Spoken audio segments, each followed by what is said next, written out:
Dear friends, आप सभी दोस्तों का ध्रुवा स्टाइल यूट्यूब चैनल पर स्वागत है। फर्स्ट ऑफ ऑल हम आप सभी को बताना चाहेंगे इस चैनल पर बीएड से रिलेटेड हर टॉपिक कवर कर दिया गया है और जो बचा है वो भी कवर कुछ दिनों में कर दिया जाएगा।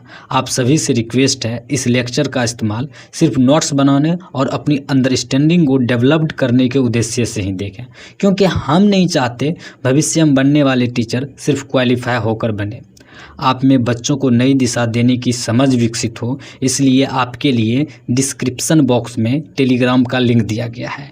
आप टेलीग्राम ज्वाइन कर हर टॉपिक को ध्यानपूर्वक और अच्छे से पढ़ लें, ताकि आने वाला कल जो है वो बच्चों का भविष्य उज्जवल हो सके। अगर आप मेरे लिए कुछ करना चाहते हैं तो आप लेक्चर को लाइक और चैनल को सब्सक्राइब कर लें। धन्यवाद। तो चलिए अब आज के टॉपिक के ओर ध्यान देते हैं। आज का टॉपिक है मल्टीलिंग्वालिज्म, बहुभाषिकता। बहुभाषिकता का क्या अर्थ है, मीनिंग ऑफ मल्टीलिंग्वालिज्म, इनके बारे में हम लोग अच्छे से देखेंगे और समझेंगे कि किस तरह से बहुभाषिकता, जो कि बहुत सारे भाषाओं का किस प्रकार यूज किया जाता है और उन्हें किस तरह सीखा जा सकता है, उनका क्या प्रयोग है, उनका क्या यूज है, हर पॉइंट को पॉइंट वाइज देखेंगे। तो आप लोगों से रिक्वेस्ट है कि अगर आप लोगों को हो सके तो इसका नोट्स ज़रूर बना लें। नोट्स बना लेने से क्या होता है कि अपना लिखा हुआ जो होता है वो पढ़ने में सहूलियत महसूस होती है, तो इसलिए आप लोग इस नोट्स को बना सकते हैं। तो हम लोग देखेंगे बहुभाषिकता का अर्थ क्या है। पहला देख रहे हैं, प्रत्येक बालक में भाषा को प्राप्त करने की शक्ति जन्म से होती है। चोमुस्की एक मनोवैज्ञानिक है। चोमुस्की के अनुसार ललक में एक आंतरिक शक्ति होती है जिससे उन्होंने सिद्धांत और मानक कहा है। चोम्स्की के अनुसार ललक में एक आंतरिक शक्ति होती है, पावर होती है, इंटरनल पावर होती है, जिससे उन्होंने जो है सिद्धांत और मानक कहा है। सबसे पहले बच्चा जो है मातृभाषा सीखता है। मातृभाषा मतलब जो अपने माता पिता के द्वारा बोला जाता है भाषा, जो उनके समाज में बोला जाता है भाषा, तो उस भाषा को पहले सीखता है, जिसे प्रथम भाषा भी कहते हैं। इसी के आधार पर बच्चा एक और भाषा सीखता है जिसे द्विभाषी बाइलिंगुअल कहते हैं। इसी प्रकार एक स्थान से दूसरी जगह स्थानांतरित होने पर 2 से ज़्यादा भाषा सीखनी पड़ती है।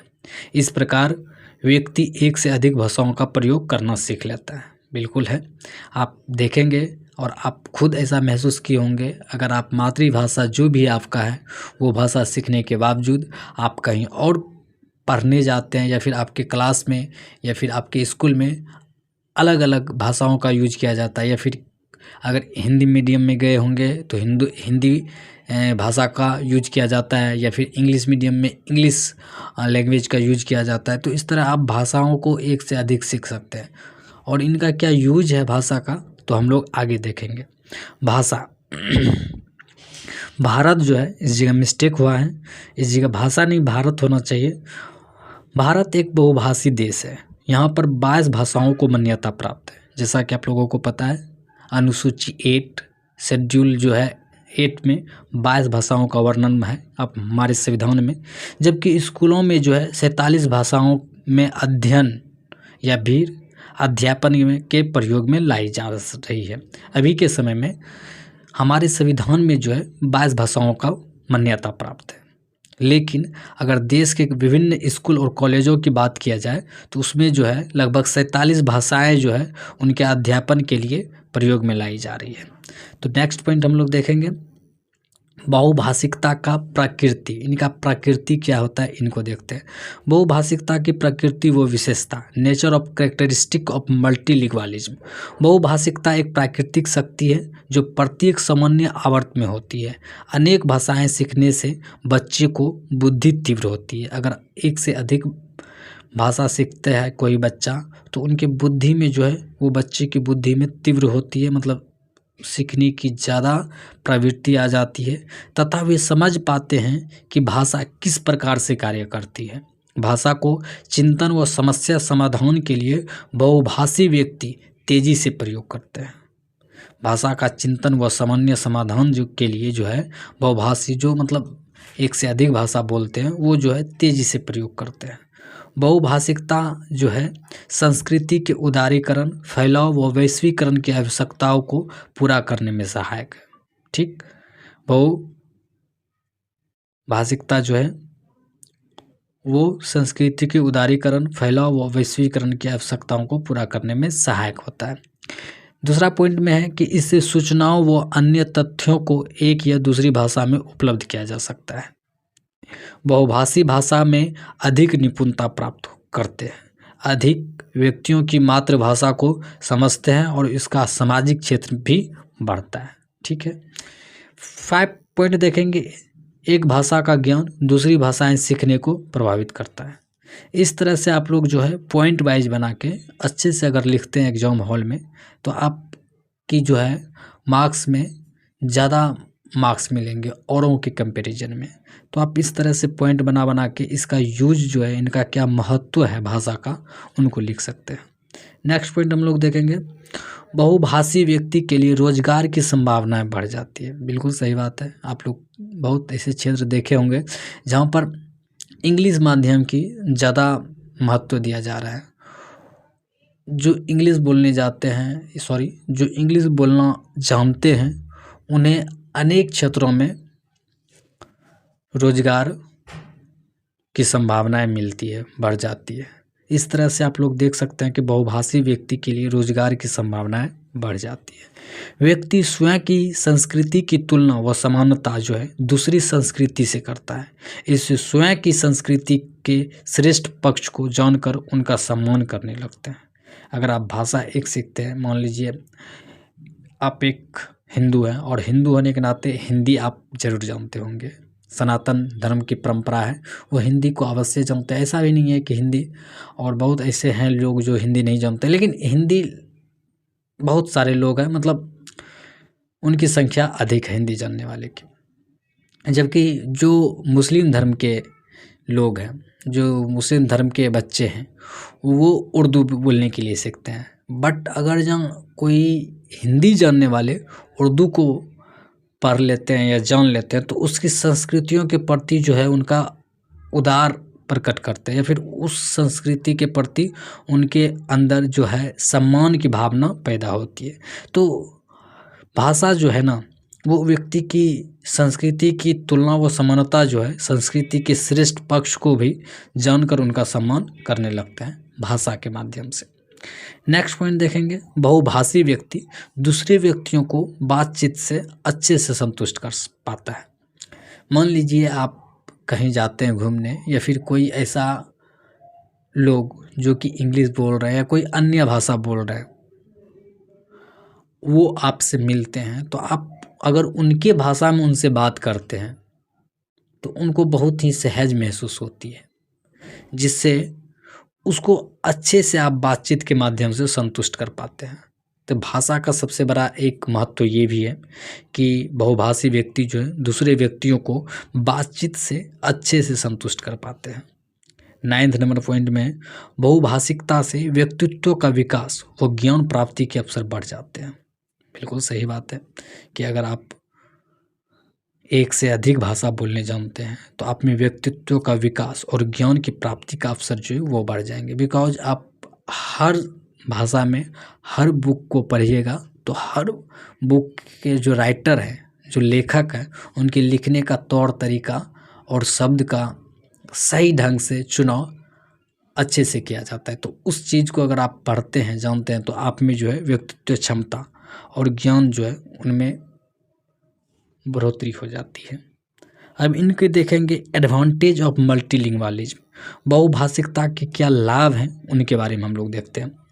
विभिन्न रोजगार के अवसर, पहले भी मैंने इसके बारे में डिस्कस कर चुका है कि बहुभाषिकता का तो सबसे बड़ा एक तरह से महत्व है कि वो रोजगार उनको मिलने के अवसर मिल जाती है। बहुत सारे ऐसे क्षेत्र हैं जो एक से अधिक लैंग्वेज जानते हैं, भाषा जानते हैं, तो उसको विभिन्न रोजगार के अवसर मिल जाते हैं। तो इस तरह से हम लोग देखते हैं कि बहुभाषिकता से रोजगार के बहुत अवसर प्राप्त होते हैं, पहला। दूसरा नंबर पॉइंट है विदेश जाने के अवसर। बहुभाषी व्यक्ति जो एक से अधिक भाषा जानते हैं, बहुभाषी व्यक्ति विदेश जाने के अवसर बढ़ जाते हैं और व्यक्ति अपने आप को अलग महसूस नहीं करता है। मान लीजिए आप विदेश जाते हैं और आपको पता ही इंटरनेशनल लैंग्वेज इंग्लिश है, तो अगर कहीं विदेश जाते हैं तो आप इंग्लिश का प्रयोग कर सकते हैं। अगर आप इंग्लिश नहीं जानते हैं तो दूसरों से आप बात नहीं कर पाएंगे, दूसरों से हर चीज़ कह नहीं पाएंगे, तो अपने आप को अलग सा महसूस करेंगे। लेकिन आप अगर इंग्लिश जानते हैं बोलने के लिए, भाषा का प्रयोग करने जानते हैं, क्योंकि एक से अधिक भाषा अगर आप सीख गए तो वहाँ आप सभी से अच्छे से ढंग से बातचीत कर सकते हैं और आप अलग महसूस नहीं करेंगे। एक तरह आपको लगेगा कि हाँ, हम यहाँ भी अच्छे से रह सकते हैं जिस तरह हम अपने देश में रहते हैं। तो इस तरह से आप देख सकते हैं कि कहाँ कहाँ भाषा का, और जो एक से अधिक भाषा जानते हैं, बहुभाषी व्यक्ति होते हैं, तो उनका कहाँ कहाँ फायदा होता है। नेक्स्ट पॉइंट देखेंगे, कार्य करने में लचीलापन। बहुभाषी जो एक से अधिक भाषा बोलते हैं, बहुभाषी बालकों में संवेगात्मक लचीलेपन तथा किसी कार्य को बेहतर रूप से करने का कौशल विकसित होता है। ये भी अच्छी बात है कि बच्चों में जो है संवेगात्मक लचीलापन आ जाता है। एक से अधिक भाषा सीखने के बाद वो किसी भी कार्य को बेहतर रूप से करने का कौशल उनके अंदर विकसित हो जाता है, वो किसी भी कार्य को अच्छे ढंग से कर सकते हैं। विभिन्न संस्कृतियों का विकास। 4th नंबर पॉइंट है कि भाषा का जो यूज है या फिर महत्व है, उनका विभिन्न संस्कृतियों का विकास। विभिन्न लोगों और विभिन्न संस्कृतियों को समझने और जानने को मौका मिलता है। अगर आप एक से अधिक लैंग्वेज जान रहे हैं तो दूसरे धर्मों के बुक्स और दूसरे धर्मों के बारे में भी सीख सकते हैं, पढ़ सकते हैं, जिससे कि आप उनकी संस्कृति, उनकी कल्चर, उनकी हर चीज़ अच्छे से समझ सकते हैं और जान सकते हैं। 6 नंबर पॉइंट है, 5th नंबर पॉइंट मिस्टेक से लिखा गया है 6, ये आप 5 पॉइंट कर लेंगे। 5 नंबर पॉइंट में है कि दूसरी भाषाओं का विकास। दूसरी भाषाओं को सीखने में आसानी होती है। अगर आप दूसरी भाषा सीखते हैं तो वो भाषा सीखने में आपको आसानी होती है। अब देखेंगे कि multilingualism in Indian society. Bharatiya Samaj में बहुभाषिकता का क्या यूज है या फिर किस तरह से ये हमारे समाज पे प्रभाव डाला, देखेंगे। राष्ट्रीय पाठ्यचर्या फ्रेमवर्क, जिसको NCF 2005 मतलब एक फ्रेमवर्क है जो कि 2005 का है, उसके अनुसार बहुभाषिकता से बच्चों की पहचान बनती है। बहुभाषिकता को कक्षा में संसाधन, कक्षा नीति व उद्देश्य के रूप में प्रयोग करना चाहिए। भाषा के आधार पर किसी बच्चों के साथ भेदभाव नहीं करना चाहिए।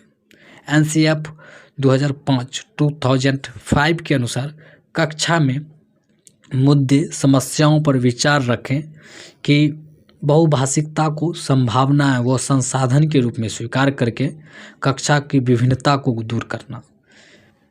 भाषा के माध्यम से सभी बच्चों में जो है वो संभावनाएं व संसाधन के रूप में स्वीकार करके कक्षा की जो विभिन्नताएं हैं उनको दूर करना। 2006 में बहुभाषावाद को ग्रास रूट लेवल के साथ व्यक्ति के मातृभाषा के साथ शुरू करने को कहा गया। 2006 में जो है बहुभाषावाद को ग्रास रूट के साथ लेवल के साथ व्यक्ति की मातृभाषा के साथ शुरू करने का, जो व्यक्ति मातृभाषा है वहाँ से शुरुआत करने को कहा गया है। जबकि 1961 में भारत में 1652 भारतीय भाषा, आप ये इस पॉइंट को अच्छे से रखिएगा, 1961 में 1961 में भारत में जो है लगभग 1652 भारतीय भाषाएं और बोलियां थी। वही 2001 में 8वीं अनुसूची में 22 भाषाओं को मान्यता प्राप्त है। आपको पता ही है कि 2001 में जो है वो 8वीं अनुसूची में 22 भाषाओं को मान्यता प्राप्त हो गई, और इस तरह से हमारे संविधान में वर्तमान में भी 22 भाषाओं का उल्लेख है, अनुसूची 8 में दिया गया है। इस तरह से आप लोग इस भाषा की प्रयोग और इनके यूज के बारे में आप लोग जान सकते हैं, समझ सकते हैं किस तरह मल्टीलिंगुअलिज्म जो है, बहुभाषावाद व्यक्ति जो होता है, वो बहुभाषी व्यक्ति जो होते हैं वो किस तरह से भाषा का यूज करके अपने महत्व को बढ़ा सकते हैं या फिर अपने ज्ञान को अर्जन में बढ़ोतरी कर सकते हैं। इस टॉपिक को यहीं समाप्त करते हैं। आप लोगों से रिक्वेस्ट है कि अगर आप वीडियो को अच्छे से पढ़ लेते हैं, समझ लेते हैं, तो आपको कोई भी परेशानी नहीं होगी एग्ज़ाम हॉल में, और आप हो सके तो पेन और कॉपी से अपना नोट्स ज़रूर बनाएं। अपने से लिखा हुआ शब्दों में जो पढ़ने में सहूलियत या फिर अच्छा महसूस होती है, वो दूसरों के लिखा हुआ में नहीं मज़ा आता है। तो आप लोगों से एक और रिक्वेस्ट है कि आप नोट्स ज़रूर बनाएं, और आपको वीडियो अच्छी लगी हो तो वीडियो को ज़रूर लाइक करा और दूसरों के साथ शेयर भी करा, और चैनल पे अगर नए हैं तो चैनल को सब्सक्राइब ज़रूर करा।